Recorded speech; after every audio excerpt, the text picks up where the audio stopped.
I've never seen something look so beautiful.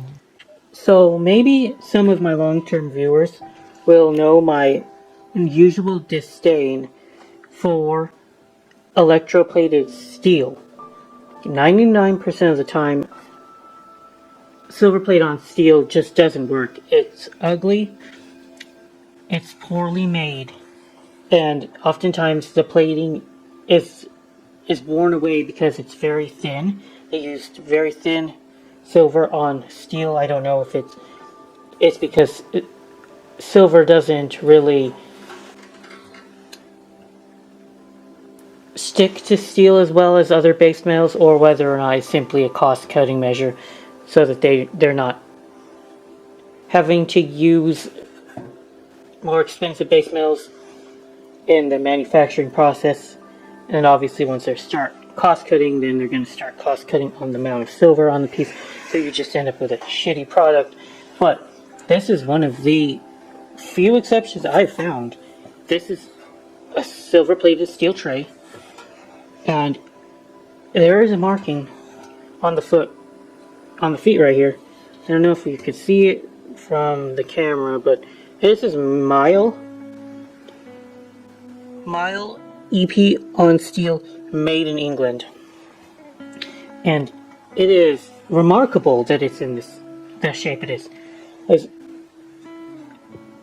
is a pretty fragile piece. It's not super fragile, but you could easily bend it if you hit it the wrong way. Dent this rim around here. I'm sure that the piece isn't held by very strong forces, so you could snap the handle off. Whoever had it took care of it remarkably well, and there's not much rusting here, because a lot of the time when you've lost silver, as soon as that steel is exposed, you start rusting. So I don't see any rust either. It's a remarkable piece, and I want at least 60 to 80 bucks for it. It's hard to find. I'm gonna say that much. A piece like this is hard to find, and I'm very impressed that it's still around and in as great of shape as it is. Yeah.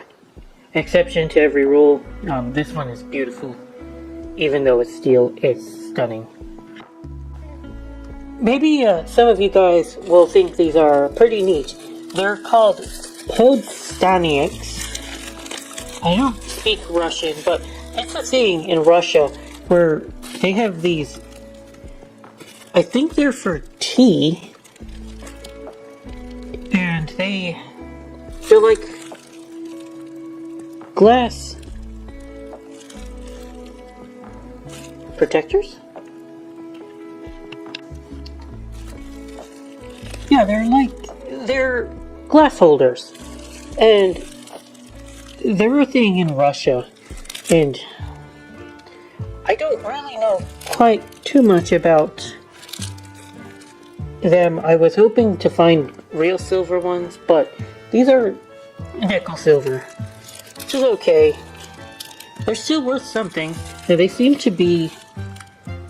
They're pretty, and I think they're probably Soviet Union era, I would think. They're relatively newer, right? And Soviet Union was around forever, so I would say that they're Soviet Union era. But they got a maker, and hard to make out the maker. My friend was able to identify the man on this one. There's two different designs of my podstanieks, and she said that this was most likely to be Nikolai Gogol, who was a playwright, I guess. I said, that's clearly George Washington. I don't know why the Russians of the Soviet Union would have made something with George Washington on it. I thought that was very strange and really cool, but then she crushed my hopes and dreams, thinking that I found something very strange. He used grotesque in his writings. For example, in his Birds, the Nose, Vi, the Overcoat, the Nevsky Prospect. Let's look that up. The Nose. How short is this story? 12 pages. Oh, I can't read you guys 12 pages of Russian short story and expect you guys to be here with me at the end of the video, so never mind. The short story looks very dense for a short story. I tell you, our attention spans have been in the gutter over the past couple decades, and I suppose I'm no exception to that rule. Alright. This is a building of something. I wonder what the building is. Google it. It might be a famous building in Russia. I would imagine it would be. It looks like a skyscraper that you'd see anywhere, really, in America. So, again, not sure what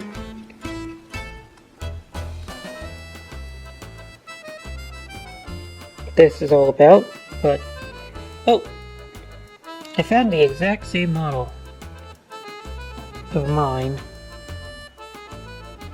and people are wanting about $30 to $50 a piece for these.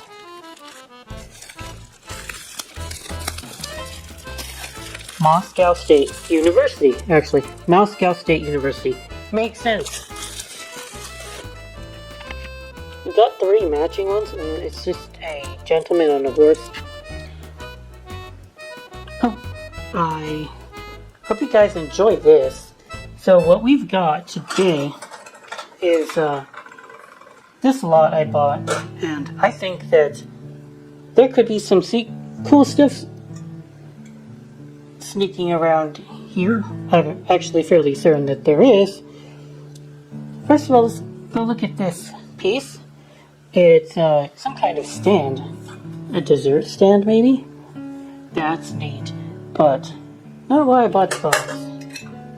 Not why I bought the box at all. It's probably this stuff down here. Hint, that's why I bought the box. I was gonna take a look at this bottom there. I'll look at that really quick. Made in India.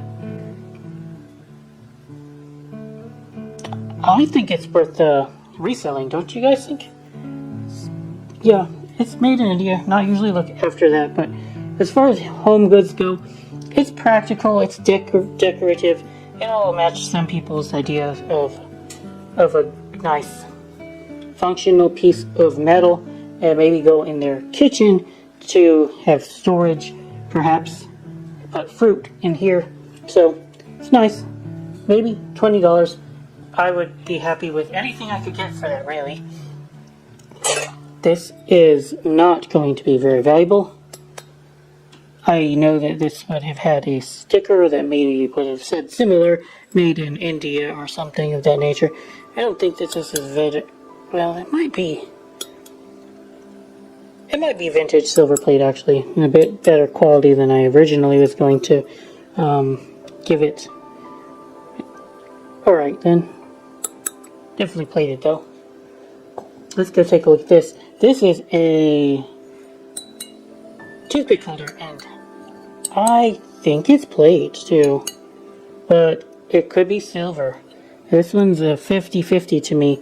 Go take a look, and it is sterling silver. This little piece, fantastic. I'd love to see that. Now here's where I kind of went. This is what I went for. I know that these are sterling silver because I've recognized this very beautiful floral pattern. It's Kirk Steiff Rapoise, and we've got, it says Kirk and Son right there. It's no doubt Kirk Rapoise unweighted pieces, by the way, guys. Unweighted today. Thank goodness. I find weighted sterling a lot, and I'm like always having to be sad because I either have to destroy it to sell it away, or because weighted sterling doesn't seem to have that much of a market. And this is one of the few things I think I could get away with trying to ask for more than melt. It's so hard to do that, though. This is most likely to be electroplated brass. Well, let's go take a look. And it is oh my goodness. That's also sterling. Holy crap. It's a good day today. Dented. Can't really make out a maker. That's the mark of the maker, but it's kind of hard to see this one. We'll just, let's see. RWNS, maybe? RWNS? Fair enough. This, I do believe, is most likely to be plate. I think it is plated. And unfortunately, we got a dent in the bottom here. It's a huge dent. Make it very hard to sell. But, okay. Well, maybe it's supposed to be dented. It's part of the design. It looks like a dent, but maybe it's just raised up like that. I doubt. Well, it looks like we've got Wilcox Silver Plate Company. Meriden, probably. Nope. International. Yeah, it's probably made in Meriden, I mean. It doesn't say Meriden, but most likely this is where it was made. Nice pattern. I would say $40. Oh, it's very soft though. Really incredibly soft for silver plated pieces, and that's why you don't really want to have too soft of metal for silver plate, because I don't see the point. Why would you not just use a very sturdy metal that won't bend and warp accordingly to damage? But they didn't do that, so it's a little bit malleable. If they had just used copper, then it's going to be like this. Ah well. So, well, and there's also one of my favorite little puns here. We've got, it's not shot glass, it's much bigger than that. I don't know what kind of glass you would call this, but it says, just a thimble full. And I think it's made of pewter, or, that's kind of hard, pewter. So, I don't really know what kind of metal this is. Perhaps a silver-plated variety. And the mark is hard to read. Yeah, I can't read it. But it's made by Craftsman. And there's some writing right there in cursive script. Hard to read. Let's go look at how I did, though, the sterling today. There should be a fair amount. And we've got 366 grams from this box. And I got it for $17 plus shipping. Not too shabby. Look at that. A cute little tilting teapot by Meriden Britannia Company. Tilts really cutely. And it's marked Roger Bros too. Meriden Britannia, Rogers Bros. Ow. Kind of very light. Very neat. Very cute. It's only like 5 inches tall, the teapot. So maybe like 2 or 3 cups of water. And I like to find these because they show kind of like how the companies were merging back in the day. So Rogers Bros and Meriden. One time it's a combined entity. I am not going to lie. When I had found this piece in a Goodwill auction, I was going to bet the farm, because I thought that there would be a very, very, very good chance that this could be some form of a real silver. Look at the craftsmanship on this, guys. Look how ornate, elaborate it is.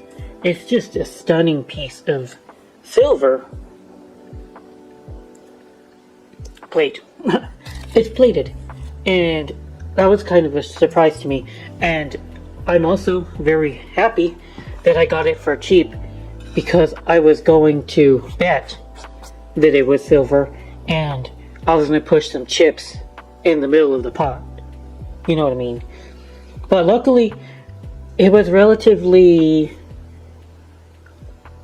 unloved, that auction, and so for some reason, not very many people were interested in the lot, and I got this for very cheap. Would have stung if I had chased it up, but honestly, guys, look how exquisite this piece is, and it's marked by a hallmark here, maker's mark, my bad, maker's mark. That mark is just smudged. The silver is so freaking clean that just takes up my fingerprints like nothing's business. Holy smokes. I can clean that. It's not a problem. But anyway, Robert Pringle is the manufacturer. Robert Pringle, and it's definitely British.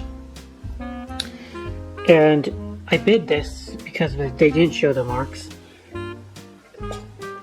And not often am I this fooled. Now, what is it though? I have a friend who, for some foreseen reasons, she's fallen into financial hardships.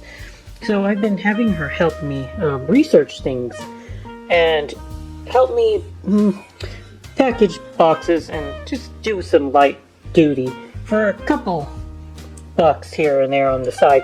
She was able to did some good research for me. I'm quite busy with a lot of stuff, so I can't always get to my stuff.